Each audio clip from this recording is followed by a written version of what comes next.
He even surprised some Republicans with sweeping pardons to the January 6th insurrectionists. Donald Trump's ongoing battles with mainstream media reached a new peak when The View abruptly ended after years of sharp criticism and fiery confrontations. The daytime talk show, known for its polarizing debates and often blistering critiques of Trump, found itself at the center of a legal and public relations nightmare. Trump's strategic and relentless pushback, including a series of lawsuits and a well-coordinated media blitz, played a critical role in dismantling the show's credibility. For years, The View thrived on its ability to draw viewers through controversy, with Trump as one of its favorite targets. Co-hosts like Whoopi Goldberg and Behar made no secret of their disdain for the former president, using their platform to challenge his policies, behavior, and character. What began as political critique often veered into personal territory, with jabs aimed at Trump's family and even his youngest son, Barron. These inflammatory segments turned The View into a ratings juggernaut but also left it vulnerable to accusations of bias and defamation. Trump's team had been preparing for a showdown with The View for years. While the former president publicly dismissed the show as fake news and mainstream media nonsense, his legal advisors were quietly gathering evidence to mount a comprehensive response. The turning point came after an episode in which the co-hosts accused Trump of manipulating financial systems to inflate his wealth and evade taxes. Framed as an investigative exposé, the segment quickly spiraled into a series of unverified claims and personal attacks. Trump's legal team responded with a defamation lawsuit targeting not only the show but also the network executives and individual co-hosts responsible for overseeing the content.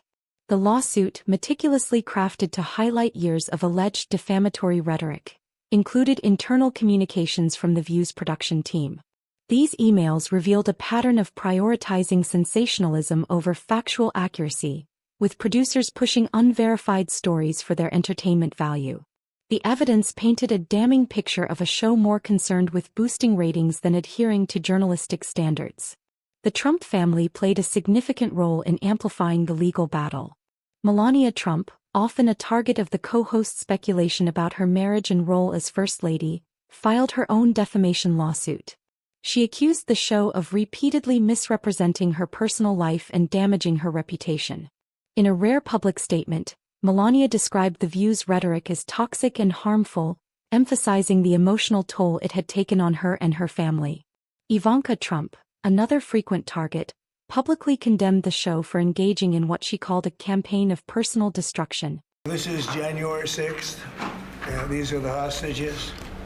Approximately 1,500 for a pardon. She revealed how the attacks had affected her children and other family members, portraying the show's criticism as an unjust and calculated effort to undermine the Trump name. Donald Trump Jr. joined the fray, using his media appearances to frame The View as a partisan propaganda machine. His pointed commentary resonated with Trump supporters, further eroding the show's standing among its more conservative viewers. The fallout from these lawsuits was swift and severe. Advertisers began withdrawing their sponsorships, unwilling to associate their brands with the mounting controversy. Viewership declined as audiences, disillusioned by the revelations, tuned out. Some were repelled by the evidence of The View's bias, while others were drawn to Trump's narrative of media corruption. Behind the scenes, tensions among the co-hosts and producers reached a breaking point. The network's executives, scrambling to contain the damage, launched an internal investigation that uncovered troubling practices. Staff members admitted to scripting debates to maximize drama and selectively choosing stories that would stoke outrage, particularly against Trump and his allies. These revelations destroyed what was left of The View's credibility and tarnished the reputation of the network's other flagship programs. The show's cancellation was announced abruptly, with a vaguely worded statement from the network citing a focus on restructuring its programming. Insiders, however, revealed that the decision was driven entirely by the financial and reputational damage caused by Trump's lawsuits. The end of The View marked a significant victory for Trump, who used the cancellation as a rallying cry for his broader campaign against what he labeled the dishonest liberal media. At rallies and in interviews, Trump mocked the show's demise, portraying it as a triumph for accountability and fairness. His supporters celebrated the cancellation as proof of Trump's ability to fight back against a media establishment they viewed as biased and hostile. For the co-hosts of The View, life after the show proved challenging. Joy Behar, whose sharp commentary had made her a polarizing figure, struggled to rebuild her career. Attempts to launch a podcast were met with lukewarm reception, as sponsors were hesitant to associate with her controversial brand. Whoopi Goldberg, once a celebrated Hollywood icon, found her reputation tarnished by her association with the scandal-ridden show. Studios grew wary of hiring her, fearing backlash from Trump supporters who had mobilized to boycott businesses tied to the co-hosts. Younger panelists who had joined the show in its later years found themselves effectively blacklisted, their careers derailed before they had even begun. The cancellation of The View sparked broader conversations about the role of opinion-based programming in shaping public discourse. Critics from across the political spectrum questioned whether the pursuit of entertainment value had eroded the line between commentary and factual reporting. Even Joe Rogan, one of the figures who had filed a lawsuit against the show, weighed in on the controversy during his podcast. He described the downfall of The View as a cautionary tale for media figures who let their egos override their responsibility to the truth. "You can't just make stuff up and expect to get away with it forever," Rogan said. "The Trumps fought back and they won. It's a wake-up call for a lot of people." The Trump family capitalized on their victory, using the cancellation of The View to bolster their image as champions of accountability.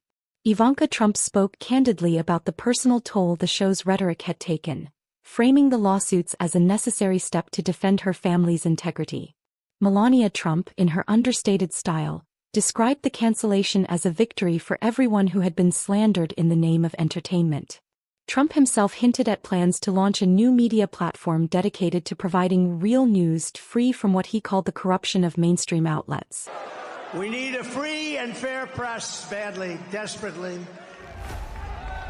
I watched the way His supporters rallied behind the idea, eager to see him create a rival to the media establishments they had grown to distrust. As the dust settled, the legacy of The View remained a topic of intense debate. For some, the show will be remembered as a groundbreaking platform that elevated women's voices and tackled critical cultural and political issues. For others, its legacy is irreparably tarnished by its descent into sensationalism and its failure to uphold basic standards of fairness and accuracy. The show's cancellation serves as a stark reminder of the consequences of unchecked commentary in a media landscape where public trust is increasingly fragile.